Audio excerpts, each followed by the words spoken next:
صدیق اکبر رضی اللہ تعالیٰ عنہ سے پوچھا گیا آپ کی سب سے زیادہ دلی 3 خواہشیں کیا ہیں؟ چلے میں ایک سوال آپ سے بھی کر لیتا ہوں جو یہاں موجود ہے کہ اگر آپ سے کوئی پوچھے the most favorite desires، اپنی خواہشات سوچے کہ اگر 3 خواہشات کوئی کہے کہ سب سے آپ کی زندگی کی سب سے اہم خواہشات کیا ہے تو چیک کرنا صدیق اکبر رضی اللہ تعالیٰ کی 3 خواہشیں دیکھو.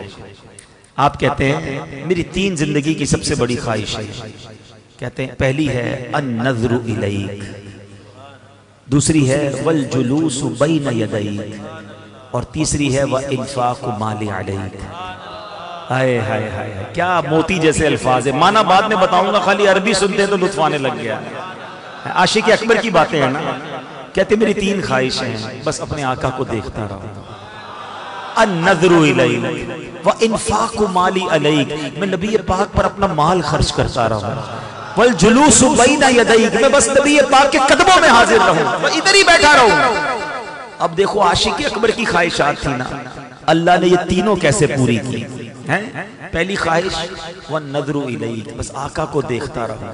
جب نبی پاک خطبہ فرماتے تھے نا، بیان فرماتے، سارے صحابہ دو زانو بیٹھ کر ادب کے ساتھ سر جھکاتے تھے، آقا کے چہرے کو نہیں دیکھتے تھے. صرف ابو بکر صدیق رضی اللہ تعالیٰ اور حضرت عمر فاروق رضی اللہ تعالیٰ یہ نبی پاک کے چہرے کو دیکھتے، آقا انہیں دیکھتے.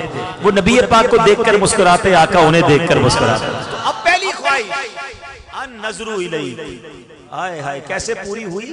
کتابوں میں ایک جملہ میں نے پڑھا کہ وہ عبادت جو صدیق اکبر نے غار ثور میں نبی پاک کے دیدار والی عبادت کی نا، جب آقا گود میں تھے. ٹرائی ٹو انڈرسٹینڈ، ذرا ریئلائز کرو، جب کوئی کسی کی گود میں ہوتا ہے دیدار کیسا ہوتا ہے.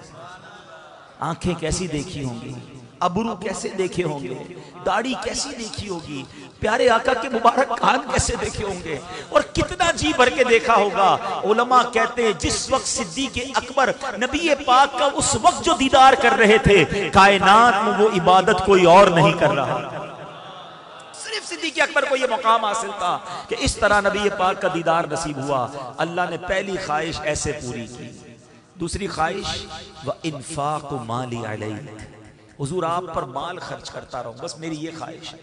آپ نے ایک بار نہیں، ایک سے زائد بار نبی پاک کی بارگاہ میں اپنا سارا مال پیش کیا. پہلے ایک اور بات بتاؤں کہ پیارے آقا علیہ السلام حدیثوں میں لکھا کہ صدیق اکبر رضی اللہ تعالیٰ عنہ کا مال یوں استعمال فرماتے تھے جیسے اپنا مال استعمال فرماتے ہیں.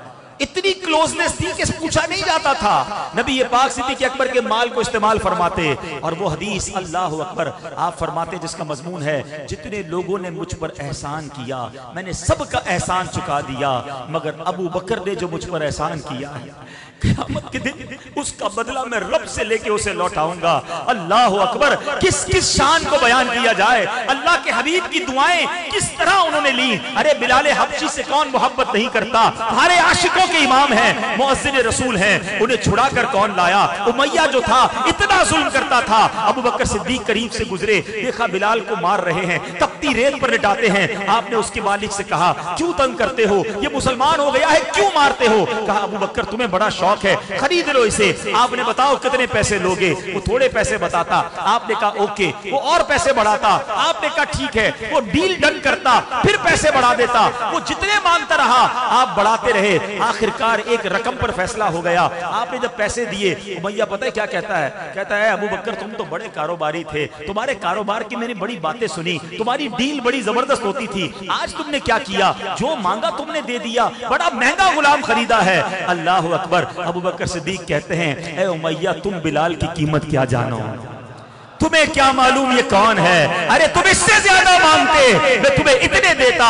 جب خرید کر لاتے ہیں نبی پاک کے پاس، حضرت بلال کو آزاد کر کے لاتے ہیں، پیارے آقا کی بارگاہ میں پیش کرتے ہیں. حضور بلال آیا ہے، آپ کا سچا غلام آیا ہے، حضور آج آزاد ہو کر آیا ہے. اللہ کے نبی کیا کہتے ہیں؟ اے ابو بکر تھوڑے میرے پیسے بھی ملا لو، بلال کو آزاد کرنے میں جو تم نے رقم خرچ کی ہے میرا مال بھی اس میں شامل کر لو. صدیق اکبر کہتے ہیں حضور میرا مال آپ ہی کا تو ہے، حضور میرا سب کچھ آپ کا ہے. اللہ اکبر. کیا کیا کارنامے بیان کروں صدیق اکبر رضی اللہ تعالی عنہ کے. سنو تیسری خواہش والجلوس بین یدیک.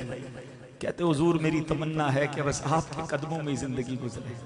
زندگی تو گزاری مگر جب وفات کا وقت قریب آنے لگا، آقا تو تشریف لے جا چکے تھے نا دنیا سے ہیں، مگر صدیق اکبر رضی اللہ تعالیٰ نے وصیت کیا کی، کہتے دیکھو جب میرا وصال ہو جائے نا تو میری میت کو نبی پاک کی بارگاہ میں لے جانا، روضے کے سامنے رکھ دینا اور یہ کہنا کہ حضور ابو بکر حاضر ہے، اگر اندر سے اجازت مل جائے تو ساتھ دفن کر دینا، اجازت نہ ملے تو جنت البقیع میں دفنا دینا۔ یہاں ایک بڑی باریک سی بات ہے، عقیدے کی بات کر دوں، یہ تو وصیت صدیق اکبر نے کی کتابوں میں لکھا، صحابہ نے کیوں عمل کیا؟ کیونکہ صحابہ جانتے تھے کہ حضور مزار میں حیات ہیں، سارے صحابہ کا اس وصیت پہ عمل کرنا کہ حضور سنتے بھی ہیں، جانتے بھی ہیں، دیکھتے بھی ہیں، تو زندہ ہے واللہ، تو زندہ ہے واللہ، میرے چشم عالم سے چھپ جانے والے اے عاشقو تمہیں مبارک ہو، یہی صحابہ کا عقیدہ ہے۔ صدیق اکبر کا بھی یہی عقیدہ ہے، ورنہ وصیت کیوں کرتے؟ کہتے مزار پہ لے جانا، عرض کرنا حضور آپ کا یار حاضر ہے، ابو بکر حاضر ہے، اجازت دیں تو اندر دے جانا ورنہ بقیع میں دفنا دینا۔ صحابہ نے اس وصیت پر عمل کیا، آپ کی میت کو نبی پاک کے روضے کے سامنے رکھا گیا اور عرض کیا گیا السلام علیکہ یا رسول اللہ، ابو بکر حاضر ہے۔ سنو، دروازہ کھلتا ہے، تالا کھلتا ہے اور اندر سے آواز آتی ہے ادخل الحبیب الی الحبیب فإن الحبیب الی الحبیب مشتاق۔ اب حبیب کو حبیب کے پاس لے آؤ کیونکہ حبیب کو حبیب سے ملنے کا اشتیاق ہے۔